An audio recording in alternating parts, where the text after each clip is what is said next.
My boss quickly dismissed me after 15 years, but I knew it beforehand. They'd no idea what was coming. The fluorescent lights buzzed softly above my head as I sat in the cold, sterile conference room, staring at the grainy reflection of myself on the polished mahogany table. 15 years of dedication, 15 years of pouring my soul into this company, and it all came down to this moment. My boss, Mr. Harrington, stood across from me, his face a mask of practiced indifference, though I could see the faint tremor in his hands as he held the termination letter. "You've been an asset to this company, Eleanor," he began, his voice devoid of any genuine emotion, "but we have to make some difficult decisions moving forward." The words were rehearsed, mechanical, like he had said them countless times before. And perhaps he had. This wasn't the first round of layoffs, nor would it be the last. But for me, it felt personal, even if it wasn't meant to be. I nodded slowly, not because I was shocked or devastated, but because I had seen this coming long before today. Months earlier, subtle signs had begun to surface. The way my ideas were dismissed in meetings, the gradual exclusion from important projects, the whispered conversations that stopped abruptly when I entered the room. At first, I tried to convince myself it was paranoia, a side effect of burnout after so many years of relentless work. But deep down, I knew better. I had always trusted my instincts, and they had never failed me yet. As Mr. Harrington droned on about restructuring and future opportunities, I let my mind drift back to where it all began, the day I walked into this very building with nothing more than a dream and a determination to prove myself. Back then, the office smelled of fresh paint and ambition, its walls lined with motivational posters promising success through hard work. I remember how eager I was, how hungry to climb the ladder, to leave my mark. Over time, I did just that. I became indispensable, or so I thought. But life has a funny way of humbling you when you least expect it. For every late night spent perfecting reports, for every weekend sacrifice to meet deadlines, there was always someone higher up ready to take credit for your efforts. And now, here I was, being shown the door without so much as a thank you note. When Mr. Harrington finally finished speaking, he slid the termination letter toward me, his expression unreadable. I picked it up, scanning the formal language that reduced my career to a series of bullet points and legal jargon. There was no mention of the sacrifices I'd made, the friendships I'd forged, or the countless hours I'd poured into making this company what it was today. To them, I was just another line item to be crossed off. "Is there anything else you need from me?" I asked calmly, folding the letter and tucking it into my bag. My voice betrayed none of the turmoil brewing inside me. If anything, I sounded almost detached, as though this meeting concerned someone else entirely. Mr. Harrington hesitated, perhaps surprised by my composure. He adjusted his tie, a nervous tic I had noticed during performance reviews, and shook his head. "No, I think that will be all. HR will reach out regarding your severance package." With that, he extended his hand, offering a perfunctory handshake that felt more like a dismissal than a gesture of goodwill. I accepted it, forcing a polite smile, and rose from my chair. As I turned to leave, I caught a glimpse of myself in the glass wall behind him. The woman staring back at me looked tired, yes, but also resolute. She carried herself with quiet dignity, her shoulders squared despite the weight pressing down on her chest. That woman knew something Mr. Harrington didn't, that this wasn't the end. Not by a long shot. Walking back to my desk for the final time, I couldn't help but reflect on the journey that had brought me here. When I started at the company, I was wide-eyed and full of hope, convinced that hard work alone would pave the way to success. And for a while, it did. I climbed the ranks steadily, earning promotions and accolades along the way. But somewhere along the line, things changed. The corporate culture shifted, becoming increasingly cutthroat and impersonal. Loyalty was no longer valued. Instead, employees were treated as expendable resources, easily replaced when profits dipped or trends shifted. Still, I adapted. I learned to navigate the politics, to play the game without losing sight of who I was. Or so I told myself. Looking back now, I realized I had compromised more than I cared to admit. I stayed silent when colleagues were unfairly targeted. I swallowed my pride when my contributions were overlooked. I convinced myself it was all part of paying dues, of proving I belonged. But deep down I knew the truth. I had allowed fear to dictate my choices, fear of rocking the boat, fear of failure, fear of starting over. And now, here I was, facing the consequences of those choices. Yet strangely, I didn't feel defeated. Instead, I felt free. Free from the toxic environment that had slowly eroded my spirit. Free from the constant pressure to conform. Free to chart a new path, one that aligned with my values rather than the expectations of others. As I packed up my belongings, memories flooded back with each item I placed into the cardboard box. The framed photo of my family reminded me of the moments I had missed chasing promotions.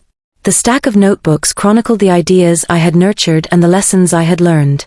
Even the coffee mug with the chipped handle held significance. It was a gift from a coworker who had since moved on, a reminder of the bonds I had formed along the way. By the time I reached the lobby, word had spread. A few colleagues approached me, their faces etched with sympathy. Some offered kind words, while others simply hugged me, unsure of what to say. Their support meant more than they knew, but I couldn't shake the feeling that they too were living on borrowed time.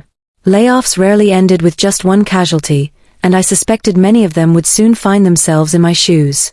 Stepping outside, I was greeted by the crisp autumn air, the golden leaves swirling around me like confetti. It should have been a somber moment, but instead, I felt a strange sense of exhilaration. For the first time in years, I had no obligations tying me to this place. No deadlines looming over my head. No emails demanding immediate attention.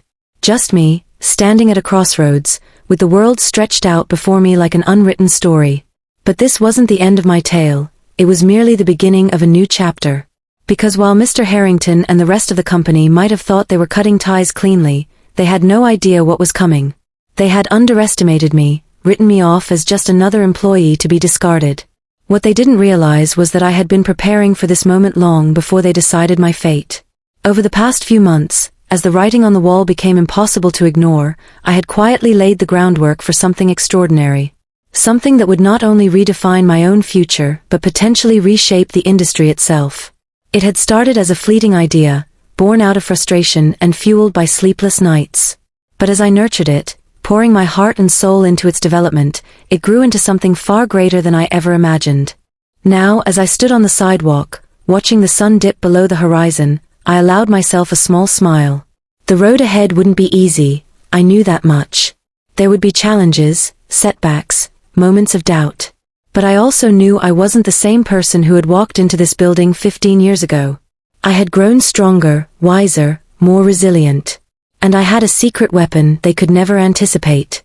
With renewed purpose, I hailed a cab and climbed inside, clutching the box containing the remnants of my old life.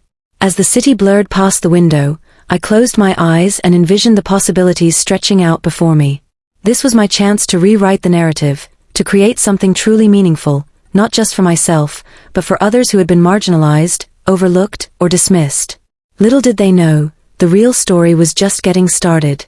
The cab ride home felt surreal, as if the world outside the window existed in a different dimension. The city lights streaked by like shooting stars, each one a reminder of the countless nights I had spent staring out my office window, wondering if I was meant for something more. Now, sitting in the back seat with my modest box of belongings, I felt an unfamiliar sense of clarity. For years, I had been tethered to a system that demanded everything and gave little in return. But now, untethered, I could finally breathe. When I arrived at my apartment, I placed the box on the kitchen counter and stared at it for a moment. It was strange how such a small container held the remnants of so much of my life. The framed photo of my family, the notebooks filled with scribbled ideas, the chipped coffee mug, all symbols of a chapter that had come to an abrupt close. Yet, instead of feeling weighed down by nostalgia, I felt lighter, as though shedding these physical reminders allowed me to step into the unknown with fewer burdens. I poured myself a glass of wine and sat by the window, gazing out at the city skyline. This view had always been a source of comfort during the toughest days at work. Now, it felt like a canvas waiting to be painted anew. My mind wandered back to the project I had been quietly cultivating over the past few months, a project born not out of ambition but necessity. It all started when I noticed a growing disconnect between the company's leadership and its employees. Decisions were made behind closed doors, often without considering their impact on those who kept the wheels turning. Morale plummeted and talented individuals left in droves, only to be replaced by fresh faces eager to climb the same ladder that would eventually betray them too. I saw it happening again and again, a cycle that seemed impossible to break. One evening, after yet another grueling day, I found myself sketching ideas in one of my notebooks. What if there was a way to empower employees? To give them a voice in decisions that directly affected their lives? The initial concept was simple: create a platform where workers could anonymously share feedback, concerns, and suggestions about workplace policies. At first, it was just a thought experiment, a way to vent my frustrations. But the more I fleshed it out, the more I realized its potential. Over time, I began researching similar initiatives, reaching out to former colleagues who shared my disillusionment, and even consulting with tech-savvy friends to understand the logistics of building such a platform. Slowly but surely, what had started as a vague idea transformed into a concrete plan. I called it Echo, because it aimed to amplify the voices that had long been silenced. What no one at the company knew, what Mr. Harrington and his cronies couldn't possibly fathom, was that Echo was already well underway. In the weeks leading up to my dismissal, I had secured funding from a group of angel investors who believed in the vision. They saw the gap in the market, the hunger for transparency and accountability in workplaces around the world. More importantly, they saw me, not as a corporate cog, but as someone capable of sparking real change. As I sipped my wine, I opened my laptop and logged into the private server where Echo's development was taking place. Lines of code scrolled across the screen, interspersed with mock-ups of the user interface. It wasn't perfect yet, but it was alive, breathing, evolving. Each keystroke brought me closer to a future where people wouldn't have to endure what I had endured. But launching Echo wouldn't be easy. The corporate world thrived on secrecy and control, and exposing its flaws would undoubtedly invite resistance. Companies like mine would fight tooth and nail to discredit the platform, painting it as divisive or unnecessary. And then there was the personal risk, the possibility that speaking out might tarnish my reputation or make me a target. But none of that mattered anymore. Fear had ruled my life for far too long, and I refused to let it dictate my next move. The following morning, I woke up with a renewed sense of purpose. Gone was the heaviness that had settled in my chest during my final days at the company. Instead, I felt energized, ready to tackle whatever challenges lay ahead. I spent the day reaching out to key members of my team, former colleagues who had expressed interest in joining the venture, and scheduling meetings to discuss our strategy moving forward. Their enthusiasm was contagious, a reminder that I wasn't alone in this fight. By mid-afternoon, I received an email from Sarah, one of my closest confidants and a former coworker. She had been instrumental in helping me refine Echo's design, ensuring it was intuitive and accessible to users of all backgrounds. Her message was brief but impactful: "We're going to change the game, aren't we?" I smiled as I typed my response: "Absolutely. Let's show them what happens when you underestimate us." As the week unfolded, momentum continued to build. We finalized partnerships with advocacy groups dedicated to improving workplace conditions, secured additional funding to accelerate development, and began crafting a marketing campaign that would introduce Echo to the world. Every decision we made was guided by a single principle: putting power back into the hands of the people. But amidst the excitement, there were moments of doubt. Late one night, as I reviewed feedback from beta testers, I found myself questioning whether we were truly prepared for the backlash that would inevitably follow. Would companies retaliate against employees who used the platform? Could we protect their identities while still holding organizations accountable? These questions haunted me, keeping me awake long after I should have gone to bed. It wasn't until I stumbled upon an old journal entry that I found solace. Written during one of the darkest periods of my career, it read, "Sometimes, the hardest battles lead to the greatest victories. Trust yourself. You are stronger than you think." Reading those words reminded me why I had embarked on this journey in the first place, not for recognition or revenge, but to create a better future for others. With renewed determination, I threw myself into the final stages of preparation. Days blurred into nights as we fine-tuned every detail, from the algorithm that would analyze user data to the customer support system designed to assist those in need. By the time launch day arrived, I was exhausted but exhilarated, standing on the precipice of something monumental. The morning of the launch, I gathered my team in a rented workspace downtown. Posters bearing Echo's logo adorned the walls, and laptops hummed with anticipation. As we counted down the minutes, I addressed the group, my voice steady despite the adrenaline coursing through my veins. "This isn't just about us," I said, looking each person in the eye. "It's about everyone who has ever felt powerless, invisible, or unheard. Today, we give them a voice. Today, we start a revolution." At exactly 9 a.m., we flipped the switch, releasing Echo to the public. Within hours, the response was overwhelming. Social media lit up with posts praising the platform, while news outlets scrambled to cover the story. Messages poured in from users sharing their experiences, thanking us for creating a space where they could speak freely. It was everything I had hoped for, and more. Yet, even as success mounted, I couldn't shake the nagging thought that this was only the beginning. The road ahead would be fraught with obstacles, and the forces aligned against us were formidable. But I also knew that we had something they didn't: authenticity. We weren't driven by greed or ego, we were fueled by a desire to make the world a fairer, kinder place. That evening, as I sat alone in my apartment, scrolling through the flood of messages and testimonials, I allowed myself a moment of quiet reflection. The woman who had once walked into that cold conference room, clutching a termination letter, seemed like a stranger now. She had been afraid, uncertain, unsure of her worth. But the woman sitting here tonight was different. She was resilient, unyielding, unstoppable. And she knew one thing for certain: Mr. Harrington and his ilk had no idea what was coming.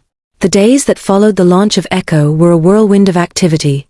The platform quickly gained traction, sparking conversations not just among employees but also within corporate boardrooms. Executives who had once dismissed concerns about workplace culture were now scrambling to address them, fearful of being called out on our platform. Some companies attempted to discredit Echo, labeling it as disruptive or unnecessary. Others tried to bury negative feedback by threatening legal action against users. But none of these tactics worked, not when the truth was already out there, resonating with millions. For every attempt to silence us, there were 10 more voices rising up in defiance. Stories poured in from all corners of the globe: factory workers exposing unsafe conditions, interns sharing accounts of exploitation, seasoned professionals revealing toxic leadership practices. Each story added fuel to the fire we had ignited, proving that Echo wasn't just a tool, it was a movement. But with success came challenges. As anticipated, pushback from powerful corporations grew fiercer.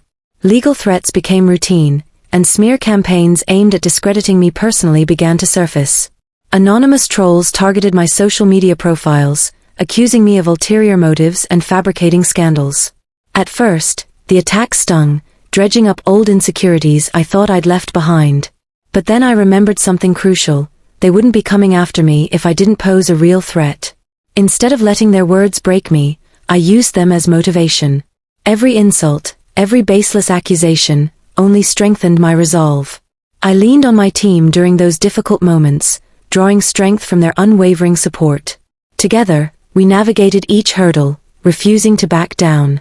One particularly tense moment came when a major conglomerate filed a lawsuit against Echo, alleging defamation.